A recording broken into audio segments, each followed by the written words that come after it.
জয় মা বগলামুখী দেবীর জয়। নমস্কার দর্শকবৃন্দ, আমি সোমনাথ চ্যাটার্জি আর আপনারা উপস্থিত হয়েছেন আপনাদের প্রিয় চ্যানেল তন্ত্রবিজ্ঞানে। বিশ্বাস করি মা বগলার আশীর্বাদে আপনারা সকলেই খুব ভালো আছেন এবং অবশ্যই আপনারা আপনাদের সামর্থ্য অনুযায়ী অন্যদেরও ভালো রাখার সম্পূর্ণ চেষ্টা করেছেন। দেখুন, আজকে যে বিষয়টা নিয়ে আলোচনা করব, গত ভিডিওতে তার একটা ছায়া দিয়ে এসেছিলাম যে মন্ত্র সিদ্ধি লাভের উপায় কি, আজকে সেটা নিয়ে ডিসকাস করব যে কি কি নিয়ম আমাকে ম্যান্ডেটারি মানতেই হবে। এটাকে বেসিক্যালি যম নিয়মের সিদ্ধান্ত বলে বলা হয়ে থাকে। তো যম নিয়মের সিদ্ধান্তটা কি?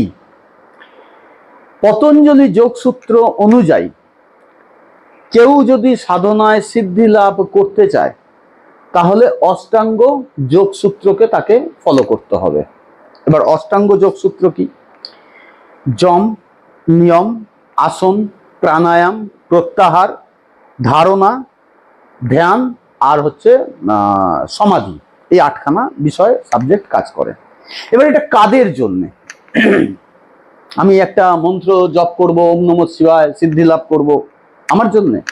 হ্যাঁ, আপনার জন্য প্রযোজ্য, কিন্তু এই 8টা নয়। 8টা প্রযোজ্য তাদের জন্য যারা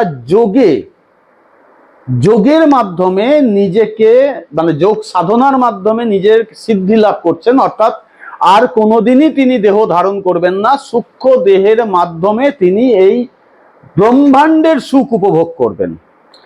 বাট আমাদের তো ব্রহ্মাণ্ডের সুখ নিয়ে মাথা ব্যথা নয়, আমরা অতদূর তো যেতে পারবো না। চেষ্টা করলে হয়তো পারবো, কিন্তু সেই চেষ্টা করার মতন ক্যাপাবিলিটি তো আমাদের কাছে নেই। আমাদের তো ঘুম থেকে উঠলেই এই নেই, সেই নেই, ওটা দিতে হবে, সেটা নিতে হবে, এই ভাবতে ভাবতেই তো দেখা যায় যা বাবা 24 ঘন্টা তো 20 ঘন্টা পারই হয়ে গেছে। মানে ঘুমের ঘুরেও লোকে সব স্বপ্ন দেখে, চমকে ওঠে, তাই না? শান্তিতে আজকাল কেউ পায়খানাও করতে পারে না, ওখানে বসেও ভাবে এই রে বাপরে, আজকে তো মাসের 28 তারিখ, 2 তারিখে ইএমআই বেরোবে। এটা আমার ক্ষেত্রেও প্রযোজ্য, আপনার ক্ষেত্রেও প্রযোজ্য।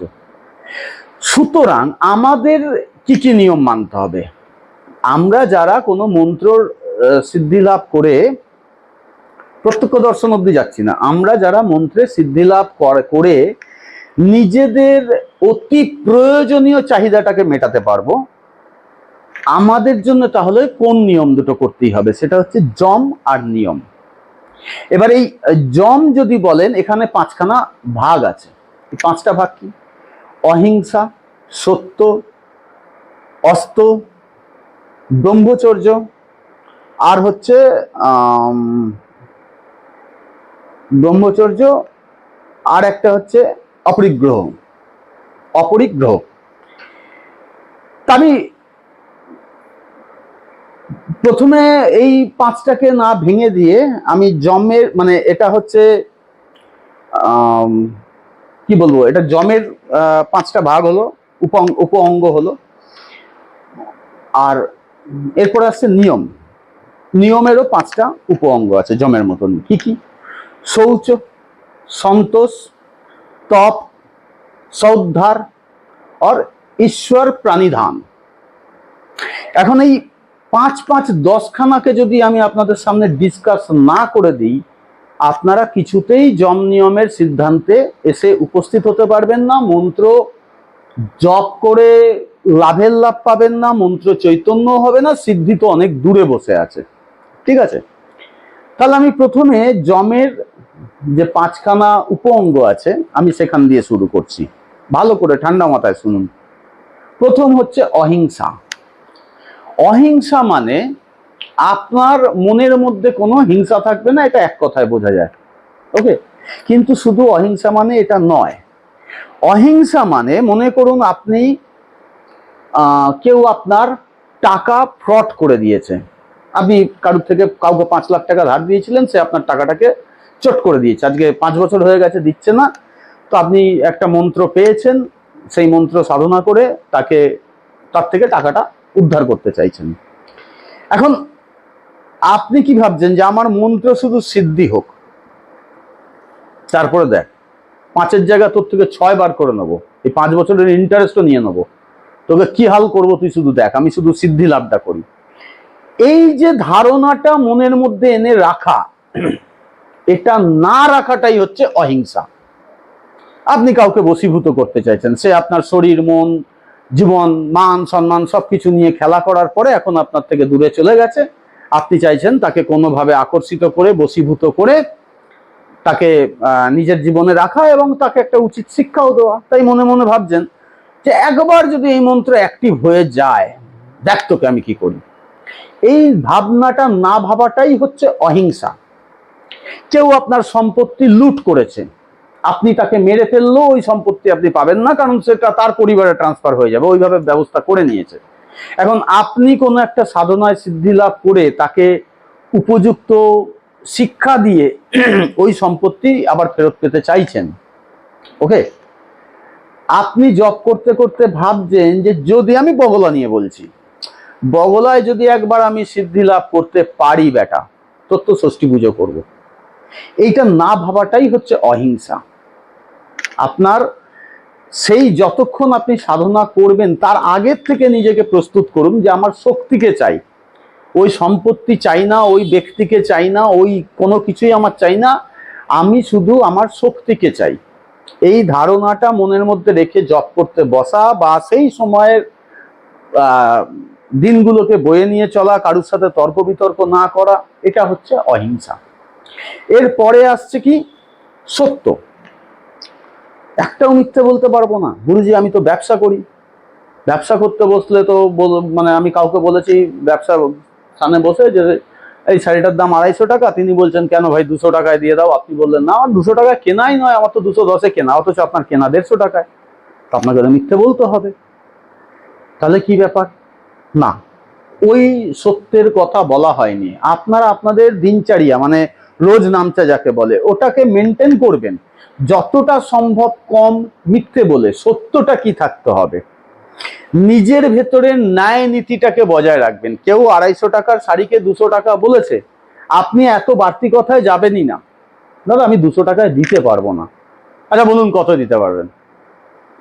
220 টাকা হলে দিয়ে দেবো, এরম বলুন না, এরম বলুন না, অত ব্যাখ্যায় কেন যাচ্ছেন? সুতরাং সত্য কি সেইটাকে আপনাকে বুঝে বলতে হবে, অর্থাৎ এমন কোনো বাড়িয়ে চাড়িয়ে কথা নয় যে কথাটা আপনার শরীরে গেঁথে বসে, আপনার ব্রেনে এরপরে বসেই যাবে যে আরে ভাই এটা তো আমার 150 টাকায় কেনাই নয়, এটা আমার 210 টাকাতে কেনা। আপনার শরীর এই মিথ্যেটাকে গ্রহণ করে নেবে, আর যখন এই মিথ্যে গ্রহণ করে নেবে আপনার শরীরই তো অসত্য হয়ে আছে, তো আপনি সত্য আপনার মুখ দিয়ে বেরোবে কোথা থেকে?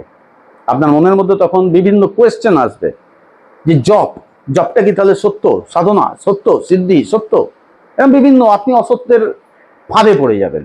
তাই বাড়তি কথা নয়, যত কম কথা বলবেন ততই দেখবেন সত্যের সাথে আপনি থাকতে পারবেন। এরপরে কি আছে?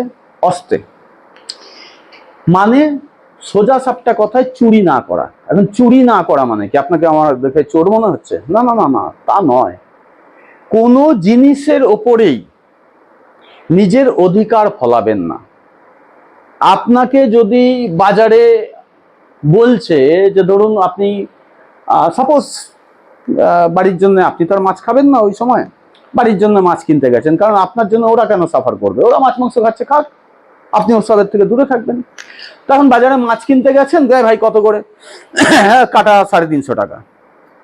ঠিক আছে, কি গা 350 টাকা? 280 টাকা করে দাও।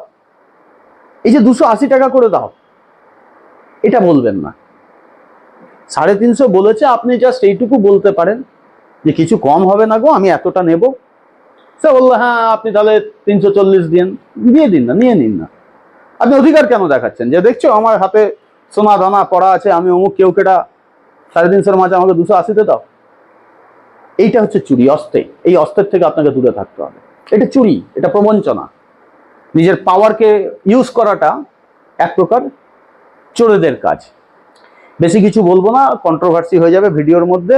শুধু দেখে নিন যারা এতদিন লঙ্কায় ছিল তারা কেরাম রাবণ হয়ে গেছিল রাম থেকে। আবার যারা লঙ্কায় এসছেন মিলিয়ে নেবেন, বাকি আমি কিছু তো বললাম না। বিষয়টা হচ্ছে পাওয়ার কেউ হাতে পেয়ে গেলে তাকে ইউটিলাইজ করতে চায়, এই না করা। সাধনায় সিদ্ধি লাভ করার জন্য এটাকে মেনটেন করতে হয় যে আমি আমার পাওয়ার ইউটিলাইজ করব না, আমি অতি নগণ্য, অতি সাধারণ হয়ে যাব। তাই এটা যমের একটা অঙ্গ আপনাকে মেনটেন করতে হবে। এরপর আসবে ব্রহ্মচর্য, স্বাভাবিকভাবেই। না তো হস্তমৈথুন, না তো সহবাস, না অন্য কোনো কিছু, না কোনো মেয়েদের দিকে তাকাবো। ভাই আমার তো মেয়েদেরই ব্যবসা, শাড়ির মানে শাড়ির দোকান আছে, মেয়েদের নিয়েই আমার কারবার। তা আমি কিরম চোখ বন্ধ করে বলবো হ্যাঁ এই শাড়িটা দেখুন, এই হয় নাকি? না, ব্রহ্মচর্য মানে হচ্ছে আপনি সেই ধরনের খাদ্যদ্রব্য গ্রহণ করবেন যেই খাদ্যদ্রব্য সহজ পাচ্য এবং আপনার সাধনার সময় সেটা কোনো ব্যাঘাত ঘটাবে না। মানে একটু সাইড করে বেরিয়ে গেল একটা দুর্গন্ধ, এগুলো নয়। আপনি যখন কোনো ভালো জায়গায় ইন্টারভিউ দিতে যান কিংবা কোনো একটা অনুষ্ঠান বাড়িতে গেছেন, সেখানে গিয়ে যদি আপনার সাথে এরকম ঘটনা ঘটে, ভাবুন তো কতটা অপ্রীতিকর অবস্থা হবে। বা আপনি আপনার প্রেমিকার কাছে গেছেন আর প্রেমিকার সামনে দেখা করতে গিয়ে এরকম করলেন, বুঝুন তো কিরকম অপ্রীতিকর অবস্থা। তা বাস্তব জীবনে যদি ওটা অপ্রীতিকর হয় আর যেটাকে আপনি দেখতে পাচ্ছেন না, সামনে আনার চেষ্টা করছেন, তার জন্য এগুলো ঠিক আছে, কোনো ব্যাপার না, তা হবে না। এটা খাওয়ার নিয়ে বললাম। পোশাক, এমন কোনো গ্ল্যামারাস পোশাক পরবেন না যে সবাই আপনার দিকে এমনি করে তাকিয়ে থাকবে। অতি সাধারণ পোশাকে থাকুন, অতি সাধারণ। আপনাকে গ্ল্যামারাস ওয়ার্ল্ড থেকে বের করাটাই হচ্ছে ব্রহ্মচর্য। অর্থাৎ আর 5 জনের মতন হবেন। দেখবেন যেগুলো বড় বড় কফি শপ, ভেতরে এসি লাগানো আছে, সুন্দর চেয়ার টেবিল সোফা টোপা, তার দোকানে কয়টা গ্রাহকের ভিড় হয়, আর যেই দোকানটা ছ্যাঁকড়া, টালির চাল, কালো হয়ে গেছে, হয়তো দোকান যেদিন শুরু হয়েছিল সেদিন হয়তো রং হয়েছিল বা হয়নি, সেই দোকানে কত ভিড় আছে, এটা মিলিয়ে নেবেন। তো সাধারণ থাকবেন, সবাই আপনার কাছে আসবে সাধারণভাবে। অসাধারণ হয়ে থাকবেন তো অসাধারণ লোকজনই এসে উপস্থিত হবে। বেশি সাজগোজ করে থাকবেন, এখানে একটা ঠেকিয়ে বলবে যা আছে দে। তো এটা হচ্ছে একটা ব্রহ্মচর্যের পার্ট। এরপরে কি আসছে, যে তাহলে আমরা বীর্য ধারণের ব্যাপারটা কি আসছে। ব্রহ্মচর্য মানে তো আমরা ওটাই জানি। দেখুন, যেই কটা দিনের সংকল্প আপনি করেছেন ওই কটা দিন আপনাকে বীর্য ধারণ করতেই হবে। আপনি স্ত্রীর সাথে সহবাসও করতে পারবেন না, ওকে, স্বামীর সাথেও সহবাস করতে পারবেন না, আপনি সংকল্প নিয়ে ফেলেছেন, ঠিক আছে। কিন্তু বীর্য ধারণ করাটাই কি ব্রহ্মচর্য, নাকি বীর্যকে ঊর্ধ্বগামী করাটা এর একটা পার্ট?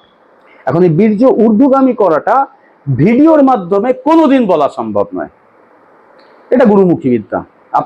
আপনি যে গুরুর কাছ থেকে দীক্ষা নেবেন স্থূল শরীরে, তিনি আপনাকে শিখিয়ে দেবে।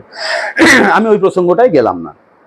এইবার কথাটা হচ্ছে যে গুরুজি, আমি শিবের প্রত্যক্ষ দর্শন চাই এবং নিজেকে শিবরূপী করে ফেলতে চাই, তো আমি শিবের 24 লক্ষ জপ করব। ডেলি 10,000-এর বেশি জপ করার ক্ষমতা আমাদের নেই, এই কারণে আমাদের সবকিছু সংসার সামলে করতে হয়।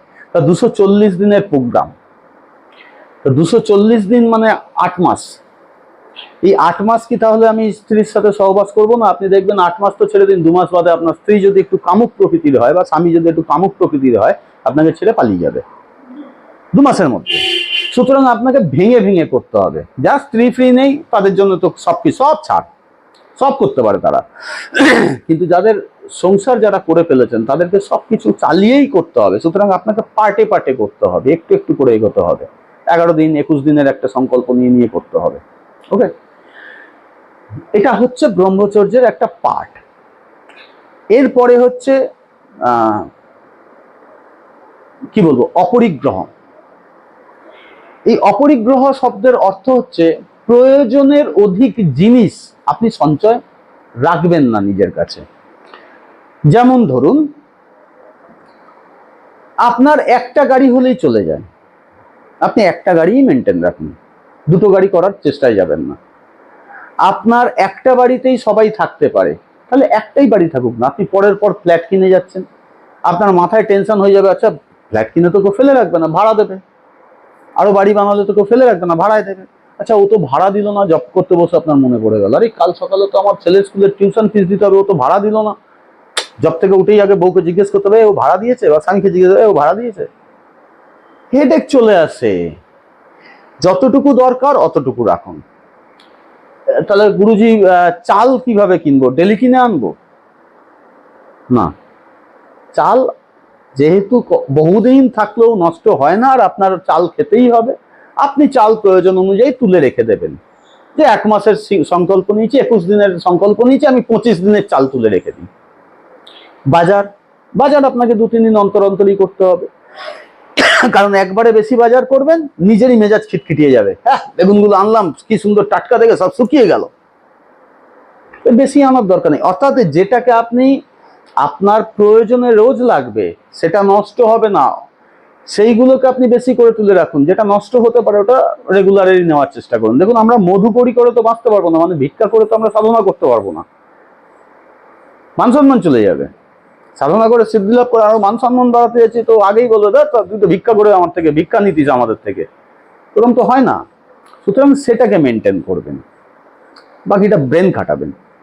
এরপরে আসছে নিয়মের 5টা অঙ্গ। প্রথম কি আছে? শৌচ, অর্থাৎ ভালোভাবে চান করা, পায়খানা পেচ্ছাপ করে সবসময় নিজেকে ধুয়ে পবিত্র রাখা। ঠিক আছে, এটা এক রকমের শৌচ। এই শৌচেও আমি মানে সুচিতাতেও আমি অনেক সময় বলি যে দেখুন, শীতকালে চানের চক্করে যাবেন না, বিশেষ করে সূর্য ডোবার পরে তো চান করবেনই না। গিজার আছে, গিজার আছে তো কি হয়েছে, আপনি চান করে আসবেন, গরম জলে চান করে যেমনি বাথরুমের বাইরে আসবেন, ওয়েদার ঠান্ডা, আপনার ঝপ করে ঠান্ডা লেগে যাবে, দোষ হয়ে যাবে এই মন্ত্রটা জপে আমার শরীর খারাপ হচ্ছে। তা নয়, অষ্টাঙ্গ ধুয়ে নিন, ভিজে গামছা দিয়ে ভালো করে পুছে নিন, নিজের জায়গাটা নিজেই শুকে দেখুন এরম হচ্ছে না হচ্ছে না, মুখ দিয়ে দুর্গন্ধ বেরোচ্ছে না বেরোচ্ছে না, এইটুকু মেনটেন করতে পারলেই বাহ্যিক শৌচ হয়ে যায়। এরপরে আসছে কি? আভ্যন্তরীণ শৌচ। সেটা খানিকটা ব্রহ্মচর্যের সাথে লিঙ্কড। কিরকম? আপনি যদি আপনার যদি অভ্যাস আছে যে সুন্দরী সুন্দরী মেয়েদের দেখবো বা সুন্দর সুন্দর দেখতে ছেলেদের দিকে তাকাবো, তা আপনি ওই অভ্যাসটা না হয় চেঞ্জ করলেন, কিন্তু ইউটিউব দেখছেন, ইনস্টা দেখছেন, ফেসবুক দেখছেন, সেখানে কোনো কিছুতে গিয়ে একটা অনেক কিছুই তো আজকাল দেখায়, দাঁড়িয়ে গেলেন, দেখি তো আপনার ভেতরে অসুচি অসুচি হচ্ছে, আপনি জব করতে বসে আপনার মাথায় এসব ঘুরতে থাকবে। কারণ একটা জিনিস বলে দিচ্ছি শুনুন, এই যম নিয়মের সিদ্ধান্তকে কেন মানতে হয়? আপনার কনসেন্ট্রেশনকে স্ট্রং রাখার জন্য। স্ট্রং কারণ আপনি পাশের বাড়ির মেয়েটিকে ভালোবাসেন, তাকে দেখার জন্য উদগ্রীব হয়ে আছেন, আর তাকাচ্ছেন অন্য একটা মেয়ের দিকে, হবে কি? হবে না তো। কনসেন্ট্রেট তো আপনার ওখানে করা আছে। আজকে ইতিহাস পরীক্ষা আর আপনি ভূগোল পড়ছেন, পরীক্ষা দিতে পারবেন? পারবেন না তো, কারণ ঝালানোর জন্য আপনাকে ইতিহাসটাই পড়তে হবে। এই সহজটাকে মেনটেন করার জন্য আমরা বলি যে মোবাইলকে একদম সুইচ অফ করে দিয়ে দূরে সরিয়ে দিন, দূরে সুইচ অফ একদম ডাইরেক্ট ওই ওই কয়েক ঘন্টার জন্য, এবং যখন আপনি ফাঁকা সময়ে বসে থাকবেন সেই সময়ের জন্য। কারণ এটা বিষাক্ত, একে যদি ইউজ করতে হয় তাহলে আপনি যে সাবজেক্টের সাথে নিজেকে যুক্ত করেছেন সেগুলোই সার্চ করে করে দেখুন। এরপরে হচ্ছে কি? সন্তোষ। নিয়মের দ্বিতীয় উপঅঙ্গ হচ্ছে সন্তোষ। সন্তোষ মানে কি? আপনি কারুর কাছে 50,000 টাকা পান, সে আপনাকে 5,000 দিল, আপনি একদম খেঁচিয়ে উঠলেন, 50,000 পাই, 5,000 আমি কাকে দেবো, কাকে খাবো? না, সে 5,000 দিয়েছে পরমেশ্বরের নামে, ভাবুন যাক বাবা এটুকুই হয়েছে, যা পারবো দেবো। রিকোয়েস্ট করতে পারেন, ভাই দেখো না যদি আরেকটু হয়, মেজাজ নয়। কারণ ওই যে বললাম অহিংসা এর সাথে লিঙ্কড হয়ে আছে। সুতরাং আপনাকে সেই সন্তোষটা, নিজের ভেতরে সন্তুষ্টিটা বজায় রাখতে হবে, স্যাটিসফ্যাকশন সবসময় নিজের মধ্যে রাখতে হবে, স্যাটিসফাই থাকতে হবে সবকিছুর জন্য। ঠিক আছে, এরপরে আসছে তপ উপঅঙ্গ, তৃতীয় উপঅঙ্গ নিয়মের। তো তপ মানে কি? খুব তপস্যা করে যাওয়া না, তা নয়। তপ মানে হচ্ছে আপনার যেটা মূল লক্ষ্য, সেটার জন্য সারাদিন নিজেকে প্রস্তুত রাখা। অর্থাৎ আমার মূল লক্ষ্য, যেমন আমার মূল লক্ষ্য, আমি এই ভিডিওতে যে লেখা আছে রাত্রি 8:30 থেকে কল করতে পারবেন না সকাল 11:30 অবধি, ওকে? আমার মূল লক্ষ্য, আমি যাই করি না কেন 8:30টার মধ্যে আমি মোবাইলকে সাইড করে দিয়ে আমি আমার সাধনায় বসবো। অর্থাৎ আমার দিনচর্যার মধ্যে প্রত্যেকটা কাজকে ওরকম ভাবে ক্রিয়েট করা আছে যে আমি আমার লক্ষ্য থেকে যাতে সরে না যাই। এটা হচ্ছে তপ। এরপরে আসছে শ্রদ্ধায়। এই শ্রদ্ধায় ফ্যাক্টরটা কি? এই যে ফাঁকা সময়ে বসে আছেন, আপনি ইউটিউব স্ক্রল করছেন, ফেসবুক দেখছেন, ইনস্টা দেখছেন, এটা না করে আপনি ধার্মিক গ্রন্থ পড়ুন। ইউটিউবে যদি আছেন, ফেসবুকেও যদি আছেন, যদি ইনস্টাতেও আছেন, সার্চ করে করে শুধু দেবতাদের যে সমস্ত কাহিনী কথা আছে সেগুলোকে জানার চেষ্টা করুন, যত রকমের আধ্যাত্মিক জ্ঞান আছে সেগুলো নেওয়ার চেষ্টা করুন। এটা হচ্ছে শ্রদ্ধায়ের একটা পোর্শন, মানে এটাই পোর্শন, এটাই শ্রদ্ধায়। এরপরে আসবে ঈশ্বর প্রাণিধান। ঈশ্বর প্রাণিধান মানে অহংকার ত্যাগ করে দেওয়া, নিজেকে ঈশ্বর না ভাবা, অহংকারকে ত্যাগ করা। কিন্তু যারা ন্যূনতম গুরু দীক্ষাও নিয়েছেন, দেখবেন হাজার চেষ্টা করেও তাদের ভেতর থেকে অহংকার যাবে না। সব অহংকার চলে গেছে, অর্থের, জামা কাপড়ের, সম্পত্তির, সংসারের, সব অহংকার শেষ। একটা অহংকার থেকেই যায়, সেটা হচ্ছে গুরুর নামে কেউ কিছু বলবি না, বললে কিন্তু ছাড়বো না। এবং এটা ফ্যাক্ট। আমরা যতক্ষণ না এই দেহ থেকে নিজেকে বার করতে পারবো ততক্ষণ অহংকার যাবে না। তাই নিজের গুরু, নিজের ইষ্ট, নিজের তপ, এই অহংকারটা আপনি আপনার মধ্যে বজায় রাখবেন যে এটার জন্য আমি প্রাণ দিতে প্রস্তুত আছি, কিন্তু বাহ্যিক বিষয়ের জন্য নয়। বাহ্যিক বিষয় নিয়ে যদি অহংকার করেন, আপনি জব করছেন, সাধনায় আছেন, খুব সুন্দর সবকিছু মেনটেন করছেন, যম নিয়মের প্রত্যেকটা সিদ্ধান্তকে মানছেন, নয়খানাকে মানছেন, একটা জায়গায় এসে আটকে গেছেন, আমার বাইকটা জানিস অমুক বাইক, এত সিসির বাইক, আমার গাড়িটা হেভি, এই দিয়ে কিনেছিলাম, এই দামে, এই মাইলেজ দিয়ে, ফালতু কথায় যাবেন না। সেই জন্য বলেছিলাম যে সত্যের ক্ষেত্রে যে যত কম কথা বলবেন, অর্থাৎ যমের যে দ্বিতীয় উপঙ্গ নিয়ে বলেছিলাম, সেখানে বলেছিলাম সত্য, মানে আপনি যত কম কথা বলবেন না, তত আপনি নিজেকে সেফ রাখতে পারবেন, তত সেফলি দেখবেন ঈশ্বরের কাছে পৌঁছাচ্ছেন। আপনারা যত এই ঈশ্বর সংক্রান্ত ভিডিও দেখবেন, সেখানে এসে দেখবেন ভগবান যখন এসে উপস্থিত হয় বা দেবদেবী যখন এসে উপস্থিত হয়, এসে ডাইরেক্টলি বলে, হে ভক্ত, তোমার সাধনায় আমি সন্তুষ্ট, বলো তুমি কি চাও। এইটুকু কথা। দেব দেবীদের সান্নিধ্য পেতে গেলে আপনাকেও এইটুকু কথা বলতে হবে। ওখানে সিরিয়ালগুলোতে বা সিনেমাগুলোতে কখনোই এরকম দেখায় না, হে ভক্ত, আরে তোর এইরকম ভাবে ডাকা, এত প্রসাদ দেওয়া, এই এত কাণ্ডে তো না আমি মন খুব খুশি হয়ে গেছে। আমি কি করেছি, ফটাফট কৈলাস থেকে একটা প্লেন যাচ্ছিল, তলায় ঝুলে ঝুলে ফাট করে চলে এসেছি, বা আমার অমুক শক্তিতে আমি টাক করে ওখানেও বসে আছি, এখানেও চলে, এত কথা কিন্তু বলে না। আপনারা সবই দেখেন, সবই শোনেন, বোঝেন কিন্তু কিছুই না। এই বোঝাবে কে? সেটা হচ্ছে গুরু। আপনি কোথায় অহংকার করে ফেলেছেন সেটা গুরুর কাছে, গুরু আপনাকে ডিকটেক্ট করে দেবে। সূক্ষ্ম গুরু আপনার পারবে না, স্থূল গুরু করে দেবে যে ঠিক আছে ভাই, এটা এটা লঘু অপরাধ, তুমি আজকে একমালা জব বেশি করে নাও, তোমার এই অপরাধ কাল থেকে দূর হয়ে যাবে। ঠিক আছে? তো যম নিয়মের সিদ্ধান্ত বললে এইটুকুই মন্ত্র সিদ্ধির জন্য যথেষ্ট। আপনাকে আসন, আসন তো প্রয়োজন পড়বে, আসন নিয়েও আমি এর পরে আসবো। প্রাণায়াম, এটারও প্রয়োজন পড়বে, এই নিয়েও আমি আসবো, কিন্তু অত কঠিন নয়। প্রত্যাহার, ধারণা, আর ওই কি বলে ধ্যান আসবে, সবই আসবে। সমাধিরও এখানে প্রয়োজন পড়বে। সিদ্ধি লাভ করতে গেলে আপনাকেও সমাধিস্থ হতে হবে। কনসেন্ট্রেশন পাওয়ারকে নিজের ভেতরে স্টোর করে ফেলা, তার দ্যাটস কল সমাধি। সমাধি মানে ওই আপনি বসে গেছেন, শরীর বেরিয়ে গেছে, মানে আত্মা বেরিয়ে গেছে শরীর থেকে, শরীর ওখানেই বসে আছে, তারপরে সেই শরীর 350, 500, 2000 বছর ধরে একই অবস্থায় আছে, এই সমাধির কথা বলা হয়নি।